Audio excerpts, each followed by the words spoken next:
You're listening to the AFTERBUZZ TV Network, now the largest new media platform on the web, and your #1 source for after-show entertainment. Very good, Keith Johnson.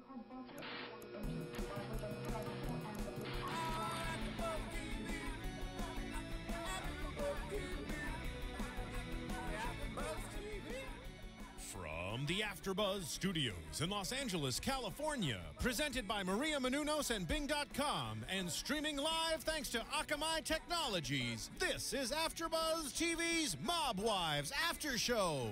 We'll break down tonight's episode and get you all the latest news and gossip. If you'd like to buzz in on tonight's show, you can buzz us at 424-256-1729.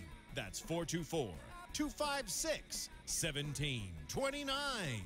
And now, another post-game wrap-up show for your favorite TV show. It's AFTERBUZZ TV's Mob Wives After Show.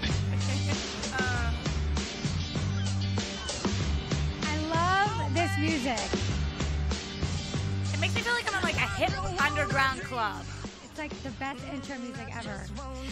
Bing is for doing, and we're here doing another episode of Mob Wives, Season 3.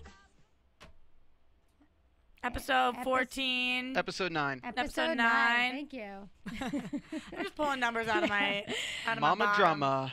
Mama drama. And there's plenty of drama in this episode. I'm your host, Erika Vieira, and I am joined by the lovely clad in orange, Roxy Striar. What am I? Oh, clad in orange. Yes, Like, what? Looking very stylish in your orange lace. Ooh, thank you. On point with the fashion trends right now, I have to say. It's just like your nails. I was just thinking. It's very trendy, baby. St. Patrick's Day, right around the corner.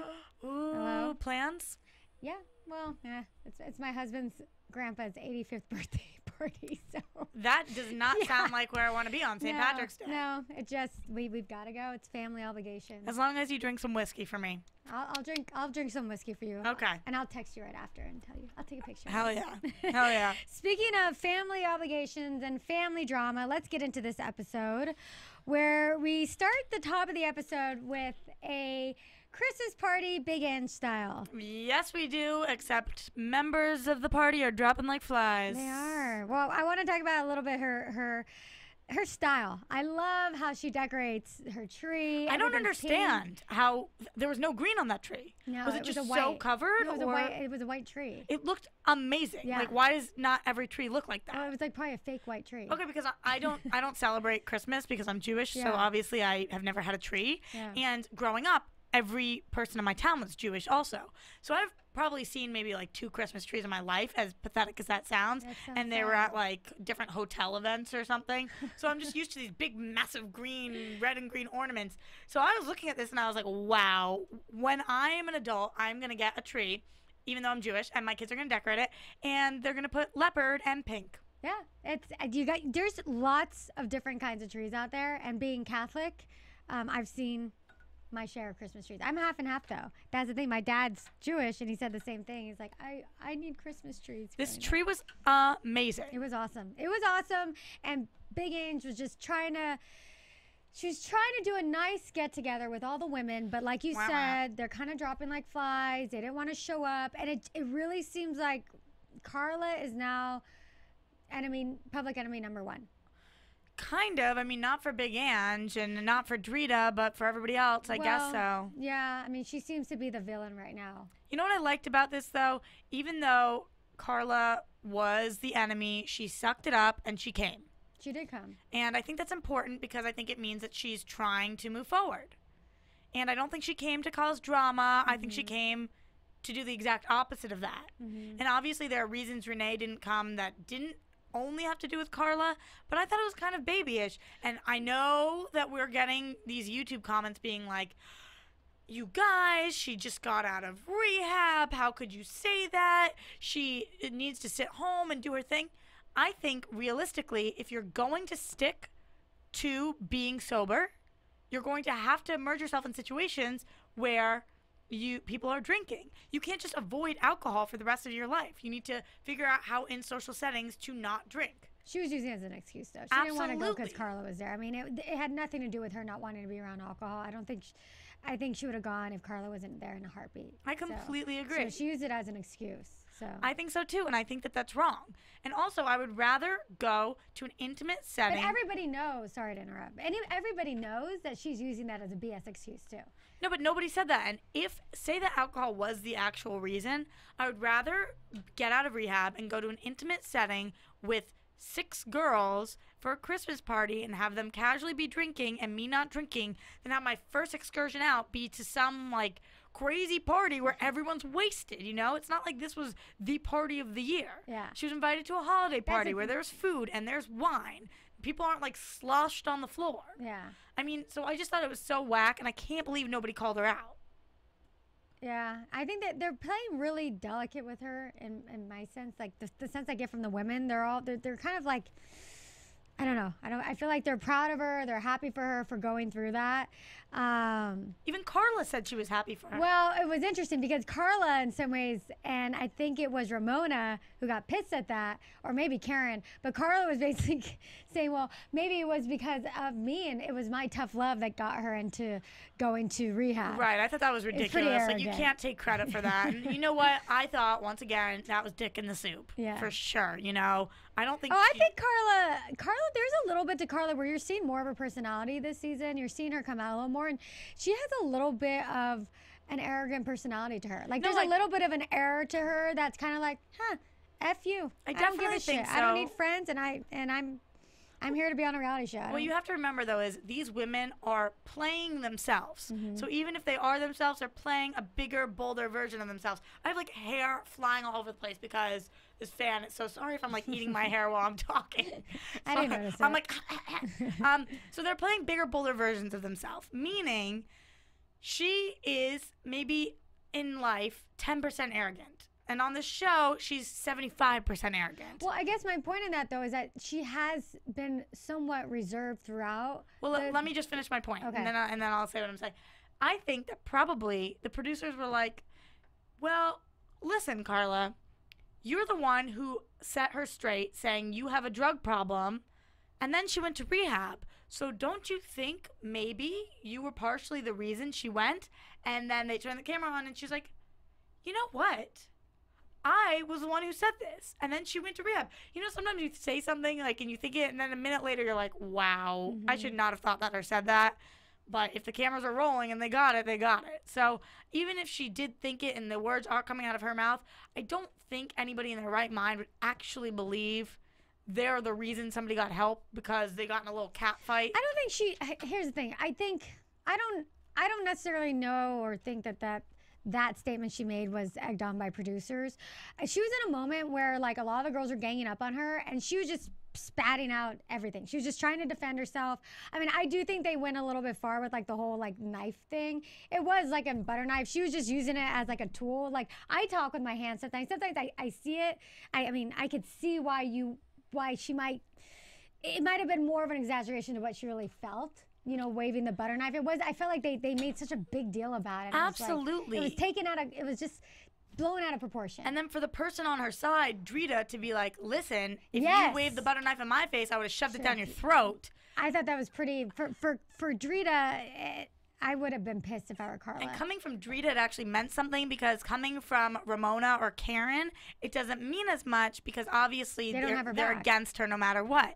And I thought that Drita was just trying to play the other girl's side to show that she's not picking sides here, you know, to show that she could see both situations. But really, you got to have your girls back, you know. I agree. Maybe you should say, the knife was a little much, Carla, but I think I get where you were going with it. You were just talking in your hand, and you had a knife in your hand because we were eating. Mm-hmm. That's all she needed to say. She didn't need to say, I would have shoved it down your throat. It's, like, so aggressive. It was. And if I were Carla, I would have been, and the one person there that has your back is Drita, or supposedly they're good friends.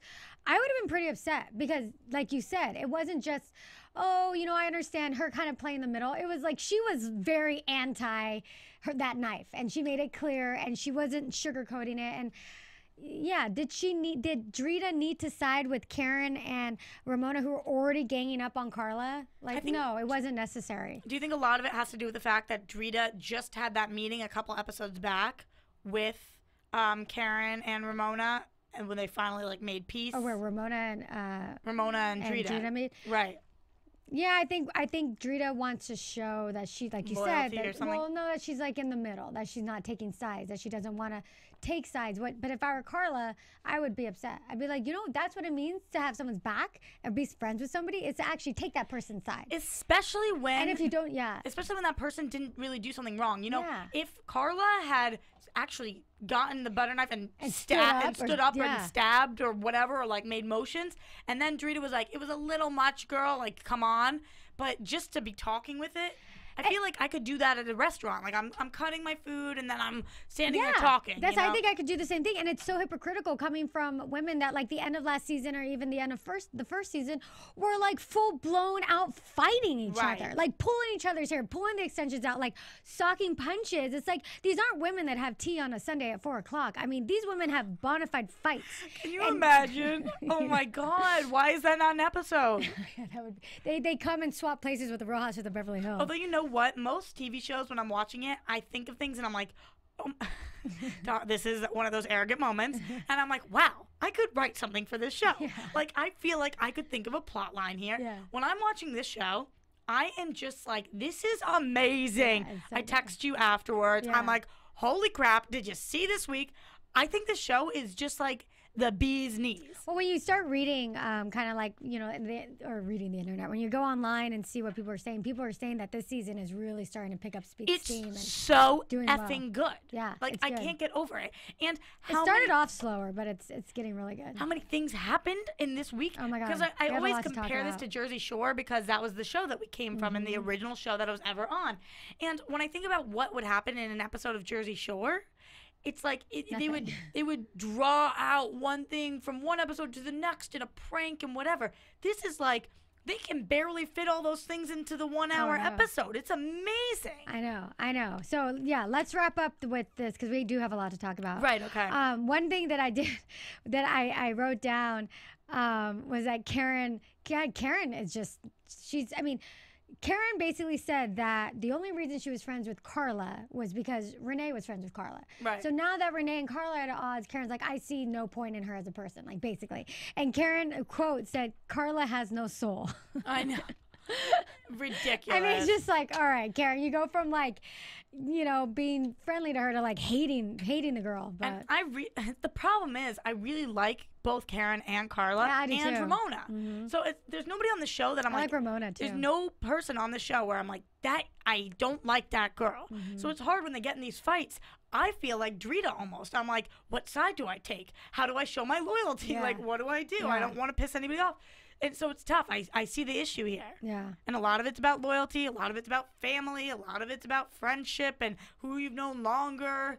So I get like having somebody's back over a little incident, but it's tough. It was a little much too with Big Ange. She was it Big Ange? I can't remember right now, but they grabbed all the knives off the table. It was like, come on. Oh yeah, I wrote that down. Big Ange lifts all the knives and she says, "No weapons on my table." And I wrote down, "Kinda kidding, kinda not." Yeah, like did she really need to do that? Like it was a freaking butter knife. I know. It wasn't. And she grabs the forks too. Like, what are you gonna do? Fork somebody? Yeah. I mean, pun intended. So anyways, that Christmas party ended up a little bit awkward and I think a little tension, and they just I don't know, that was it, and they left. I think I was surprised people weren't more like, I wrote, so awkward I would drink it off.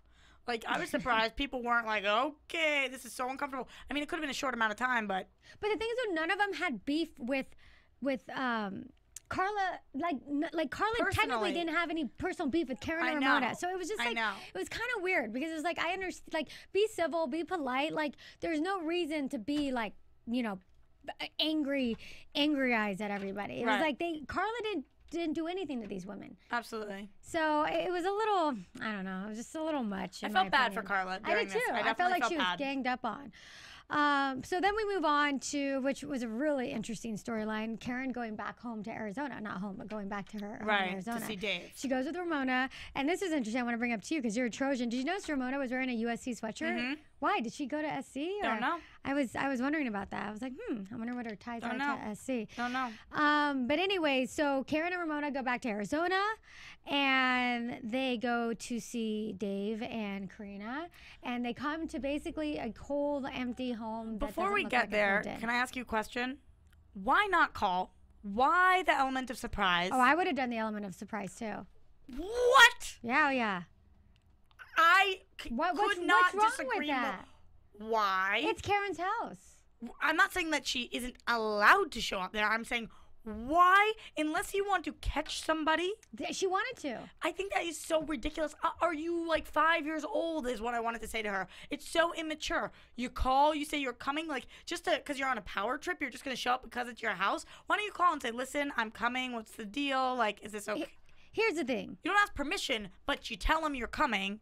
I don't think she needs to. It's oh her. My God. I mean, here's the thing. Like, she ended up finding out something. She found out that he's not living there. She found out these things, that she's paying rent on a home that nobody's living in. If she would have called him and told him, he might have kind of made it seem like, oh, he's there or whatever. And regardless, she wanted to go anyways. She wasn't asking his permission. She wasn't going to be like, you don't have to ask permission. You don't have to ask permission. She just shows up. It's her home. It's her daughter. I see nothing wrong with the fact that she showed up. I'm not saying she's not allowed to. I just think it's so immature. Why? Because you're traveling over 2,000 miles, and you're not going to just say, hey, I'm stopping by today. I would never drop in on anybody, not a friend, not a sibling, not a parent, but this is her not an home. ex-boyfriend. I understand that too, if you're going to go visit somebody's home and you're going to go visit them, but she's going home, she's going to her house, she's checking it out, she's checking out the scene. It's a different situation. It's not like you're going disagree. to I'm saying, because even though it is her home, I'm not saying it's illegal for her to go there. I'm not saying it's wrong for her to go there. I hear what you're saying. You wanted to give her a heads up. If she was going to check on the home, that would be one thing, but a lot of it was about going to see him and his girlfriend. So to give him a heads up on that. But she caught him. But that's not what she was looking for. I know, but now she found out something that she might not have known otherwise.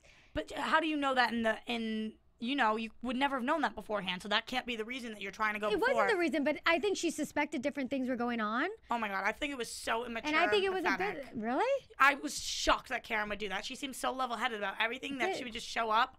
Oh, I would have been, if I were him, I would have been like, I'm not bringing my girlfriend around you. Like, you're crazy. I thought it was crazy. That's so weird because it's her home. She owns that home. I didn't have a problem with her going to the home. I had a problem with her going to see him. I mean, she was going to see the home. Oh my God, I thought it was so weird. Really? I have to totally disagree. I think it was a good thing she I feel like we usually agree on things. I know. This is like, oh my God. I totally disagree. I Weird. think she had every right to show up when she wants to show up. Like, she could show up. Why cause more drama? Why not just call? Why? Like, I'm just so done with all that. I see what you're saying. Like he probably, it caused tension because she just showed up, but it just seems so high school to me. Like, I want to catch you cheating, so I'm going to play this trap, and you're going to fall into it, and I'm going to do da-da. But they're not together, so she didn't need to catch him. Well, speaking of that was weird too. Oh my God. Ramona was like, so is there any chance you guys can get back together? Like, I kind of feeling him. Okay, Ramona and Karen have the strangest relationship. And last week's episode, when Karen jumped on Ramona for the engagement, and before that, when there was the issue about getting the house, and now this thing with the boyfriend, like, they just have the weirdest, but you can tell they're best friends. You can tell they go way back. They go way back. Have a deep relationship. And I love that, but I thought that was hysterical, I thought that was Ramona. funny too. I was like, do you think she's serious? She's like, I really like him. I really could see you guys together. I kind of felt the same vibe, dude. Yeah. I was like, I kind of like this guy. I kind of liked him, too. I mean, he was nice looking. I don't know if I would have said that to Karen, but... It's like kind of funny. I definitely like him more than Storm. Not that I don't like Storm, but it's just like a weird... blah. Well, he is the father of her child, so there's something there, So anyways, then we see Karen, Ramona there, and then Karina comes home. And she sees Karina. Karina's a little awkward bug. I like her. She's a sweetheart, but she's like this little awkward bug where I can never tell, like, is she looking for her words? Is she making a joke? She's like always smiling when she says, she's like, really, Mom? Or really? I don't know. It's just like, is it awkward teenage years, or is she awkward in front of the camera? I don't Both? I don't feel right talking about a young teenager, how awkward she is. I just don't. Well, no, I'm saying I like her. She seems sweet. It's just like, it's like kind of uncomfortable. I don't know. I think, she's thrown into a situation where she's thrown onto this reality show, and that's why I'm trying I wouldn't want to be that age and have my parents' public life all over TV. Absolutely, which is why I'm wondering, is it the fact that the cameras are there? Is it she's like bitter about it, or does she like it and doesn't know how to act? Like, I wonder, how old do you think she was? Probably like, I think they said it. I think like she was 14? like 15, yeah. Yeah, so I wonder, like, is she into this and loves, like, or is she like, wishes she was out? Whatever it is, I mean, when you're that age, I don't think it's good for a parent to put their child out there like that. Really? No. I mean, so if you were Karen, you wouldn't let... I probably wouldn't have the children. I think she's a little young. Like, I think when they get a little older, like AJ's age? like AJ's age, I think that's okay, and they can make that decision for themselves, but that age still seems pretty young. And there's a lot of things that are going on between between Dave and Karen, right? And that a child that age doesn't need to be a part of. I like that Karen, though, acknowledged that her daughter should never be in between the two of them. Yeah. I like that she finally acknowledged that, because I was feeling really bad for Karina. I felt like, gosh, she really is torn and she's confused. Well, it's tough for Karina too, because Karen took up and left and went back east, and Karina's there with her father. Her father's there taking care of her. And like, okay, so like Karen gets like really upset at Karina because Karina's telling Dave's girlfriend, I forget her name. Rebecca, yeah. Rebecca, about issues she's having with her substitute teacher, right? And Karen's all upset.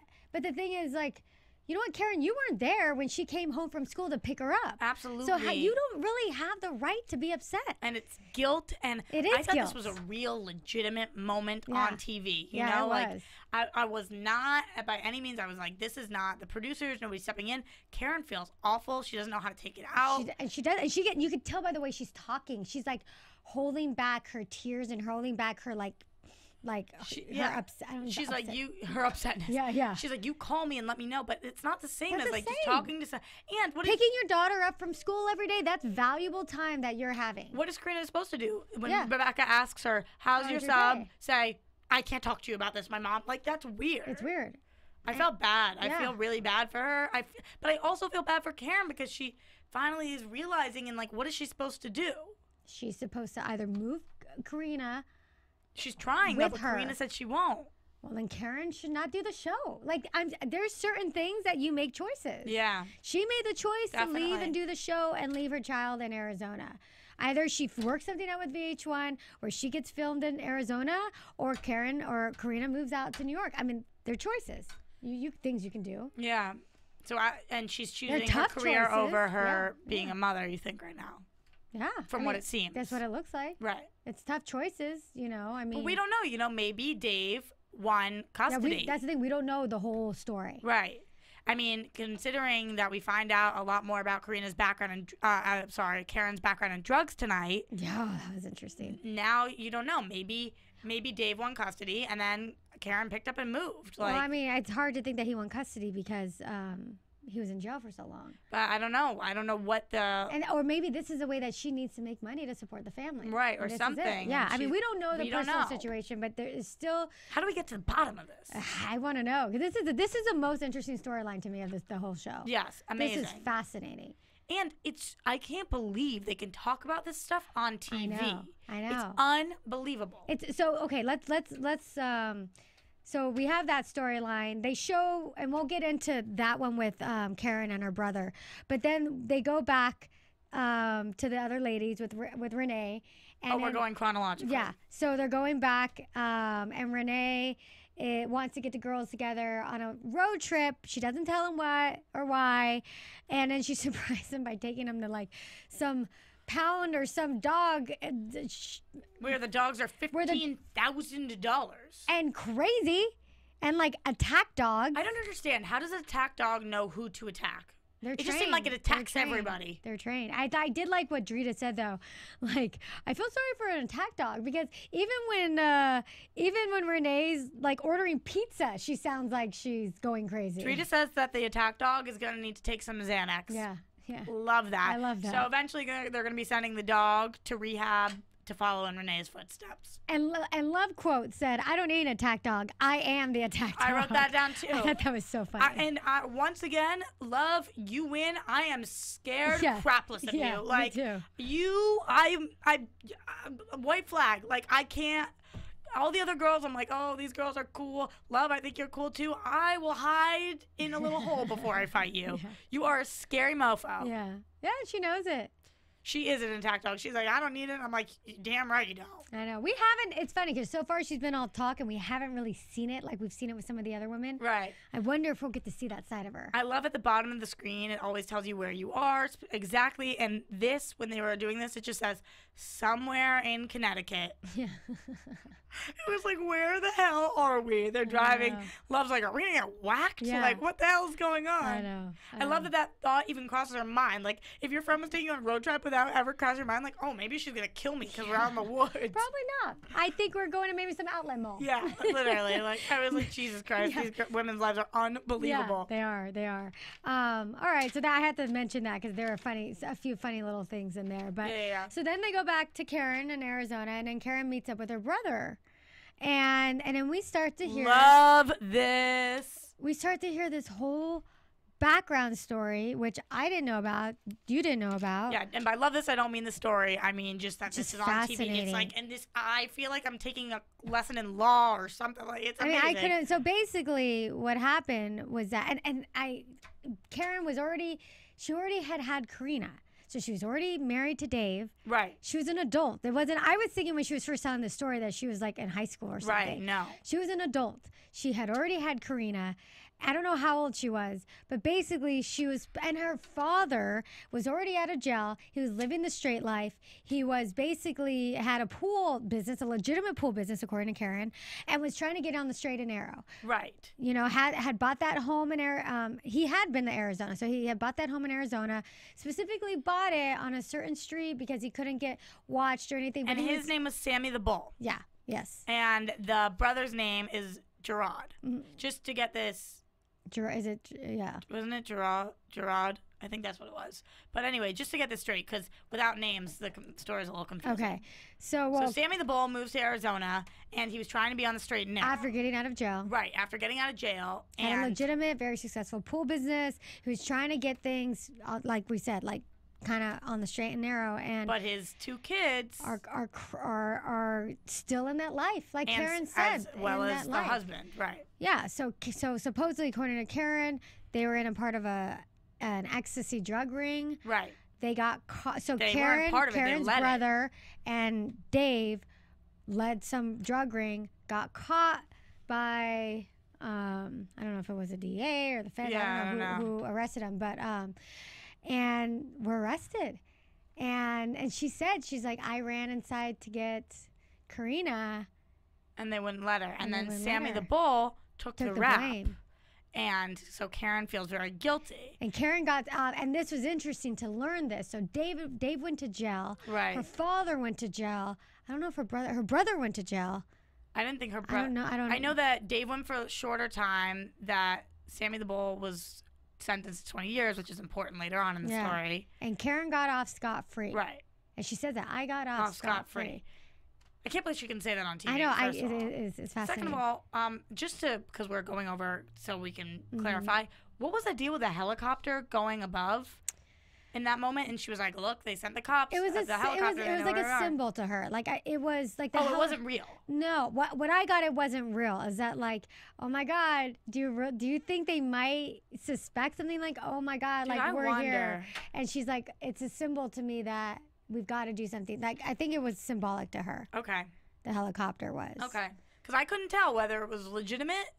I mean, I was trying to figure that out too when I was watching, but I got the sense it was more. And it was insane. She told the whole story with the bomb at the stop sign and Ramona brought up something. He's like, they didn't care. A bomb, they're killing an entire family. They're Right. not going after just him. You could have been in the car. Anyone could have been in the car. But you know what? Usually when you say something like that, it's because you assume the family is innocent. They obviously knew that their family was guilty. So maybe that's why they didn't care to blow up the whole thing.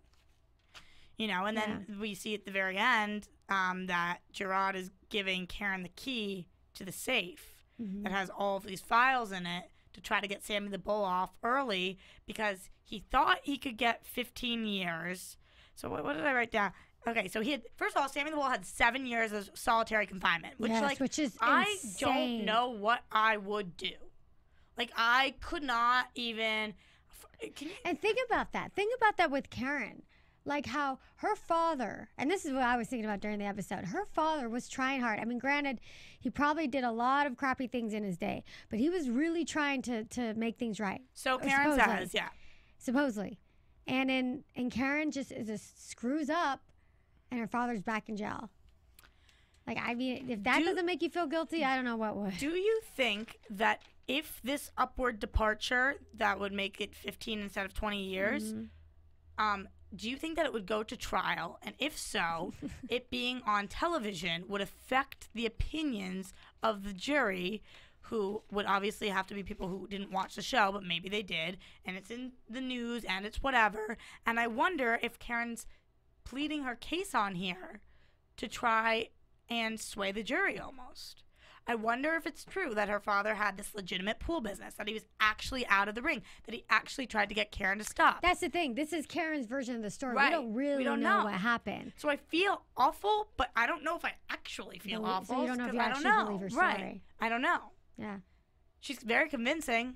She is. And who knows? Who knows? If they were running an ecstasy ring, who knows what was going on? Really? Dude, those pictures, those mugshots. I know. It looked nothing like her. Oh, my God. Karen, I actually rewounded it and I paused it on the mugshot. I could not believe Rewounded. Because my teeth or whatever. How would you say that? I rewound. I rewound it. And I was like, no way. Is that her? Like, she looks so different. I can't. I literally. Oh my God. And think about it. That ecstasy ring or whatever was the thing they got caught doing. Yes, I know. Who knows what else they were doing? Who knows? I know. And it wasn't just like pot or anything. It was E. Which goes back to my point that Mob Wives and Sons of Anarchy are like the same show. I need to see it. You've got to watch it. It's like, I feel like, who knows? Maybe they're running guns. Maybe there were other drugs involved. Yeah. How long were they doing this for? Was Sammy the Bull really not doing anything?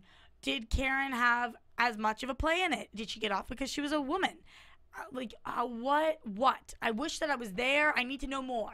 I'm like, please give me more. I know. I want to know more too. It's so fascinating. So fascinating. It's such. I mean, the thing is, like, this show is so good. It's so good.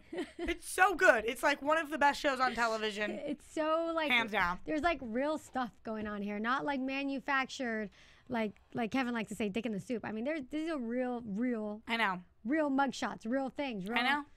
It's crazy. It's insane. It's crazy. So. Well, I hear you have some news and gossip for me. I have one. AfterBuzz TV News. Well, before that, one last little thing. We did see Drita. Steven, quick to the jump. Yeah. We did go into see Drita's makeup store. We saw a little bit of that. Right. Oh, I completely forgot about that. Yeah. I thought that was interesting. Yep, that was before. I thought it was cool how Big Angie's brother renovated it for her. I thought that was great. Cool. I like that she was like, it's a new chapter of my life. And I'm doing this, and I didn't need as much. Like, now, I don't need you in my life. I want you in my life. Yeah. And that was one of the reasons she was doing this, to make that clear. I think it was great. And she used the money from the her ring. Right. Yeah, I thought that was cool. So I wish her a lot of success in this, and I hope we get to see what happens with this makeup store. So. And obviously we couldn't see much, but the paint job and everything was cute. Cute. Really cute. And supposedly she has a makeup line also that she's going to be selling in the store. I like that it's across from the Drunken Monkey. Yeah. Or something that Big Ann Jones, I assumed it was a Drunken Monkey. Yeah, I mean, it makes sense, like, for a tourist attraction, not like so much like a tourist attraction, but like if you're fans of the show, if you're in the area, I'll go Drunken Monkey, we'll go to Drita's makeup store. Like, I would. I would too. I'd go buy some lipstick. We're going to. Yeah. Duh. Hello. I want to go to that makeup store. Have a couple martinis and go and get your makeup done? Yeah, baby. Sounds like a Friday night to me. So anyways, we do have a little bit of news and gossip. What's up? So there was an article, and this is interesting. There's an article where Carla gave an interview. And basically, they asked her a couple questions, and I'll kind of read you. It was for Stepping Out magazine. And she's basically talking about how she appears this season, which is kind of not good. She admits that she's angry, but she credits the show's editing for making her look, quote, completely psycho. So here are a couple of the questions. Let me see. I'm going to kind of tell you the most interesting. They said when you first met Joe, your ex, did he sweep you off your feet right away? And she's like, actually, I met Joe in a city where I used to work. Because she talked about how she was like worked in a stockbroker agency. He was in a stockbroker business, and I used to work at the firm. So that's how I actually met him. When I met him, he actually was getting divorced. I think he was only married for 3 years. He was a nice guy. He had a family. He was very nice.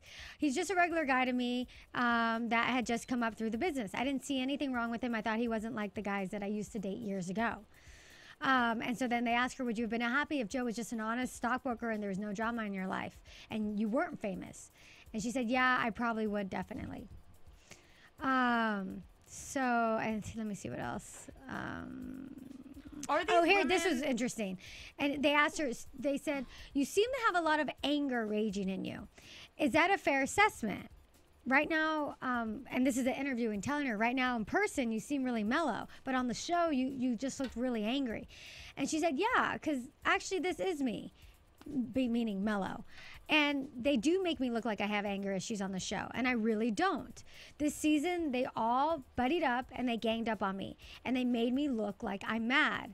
I don't like what they're saying about me, but I'm not a crazy drama girl who's always screaming and yelling.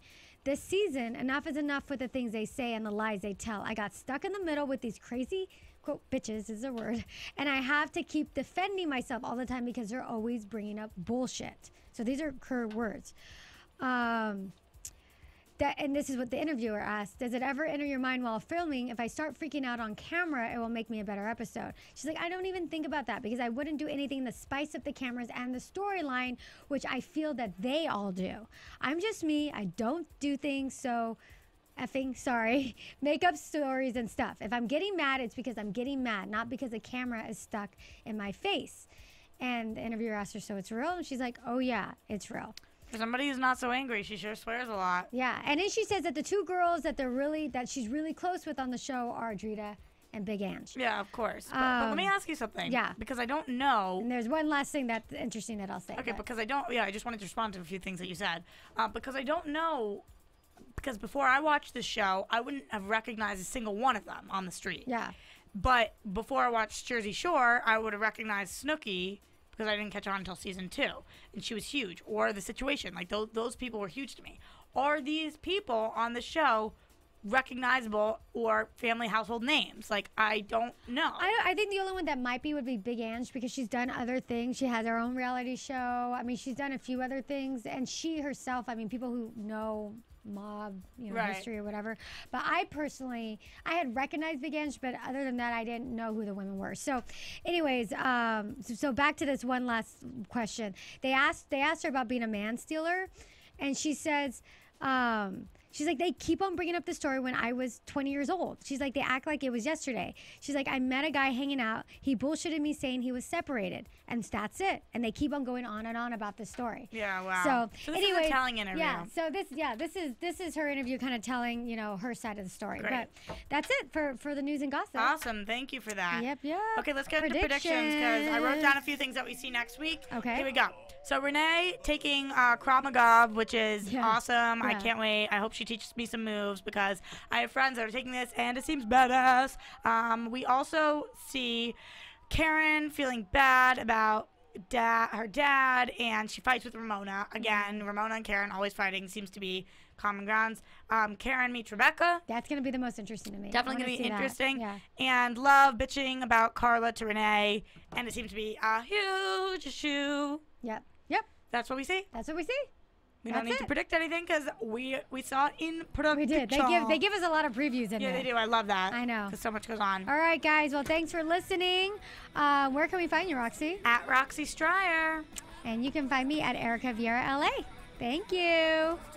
From Bing.com, executive producers Maria Menounos, Kevin Undergaro, Phil Svitek, and the entire AfterBuzz TV staff, we would like to thank you for listening to the AfterBuzz TV network.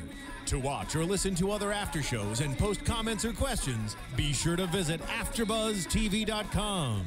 I'm Sir Richard Wentworth, and this has been a presentation of AfterBuzz TV. Buzz you later, bitches!